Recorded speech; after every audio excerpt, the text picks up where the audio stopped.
મોંઘવારીના માર વચ્ચે ગુજરાતના ખેડૂતોને જોરદાર ફટકો પડ્યો છે। જી હા, મોંઘવારી એક તરફ વધી રહી છે, ડીઝલના ભાવ વધી રહ્યા છે અને એવામાં રાજ્યના ખેડૂતોને જોરદાર ફટકો। રાસાયણિક ખાતરના ભાવમાં પ્રતિ બોરી 175 થી 300 નો વધારો થયો છે। ખાતરના ભાવમાં થયેલા વધારાથી ખેડૂતોને મોટો આર્થિક ફટકો પડ્યો। મોંઘી બનતી જતી ખેતી વચ્ચે પોષણક્ષમ ભાવ ન મળતા ખેડૂતો મુશ્કેલીમાં મુકાયા છે।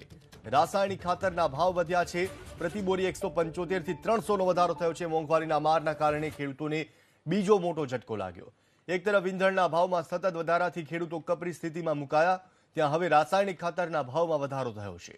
ડીએપી ખાતરની બોરીએ ₹300 નો, એનપીકે 12, 32 અને 16 ની પ્રતિ બોરીએ 225, એનપીકે 10, 26 ની પ્રતિ બોરીએ 225 તો એએસપી ખાતરના પ્રતિ બોરીએ ₹175નો ભાવ વધારો કરવામાં આવ્યો છે। આ નવા ભાવ 1 માર્ચથી અમલી બનશે।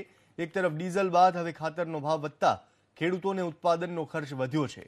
સામે ખેડૂતોને પોતાની ખેત પેદાશોના પૂરતા ભાવ નથી મળતા, જેના કારણે જગતનો તાત મુશ્કેલીમાં મુકાઈ ગયો છે।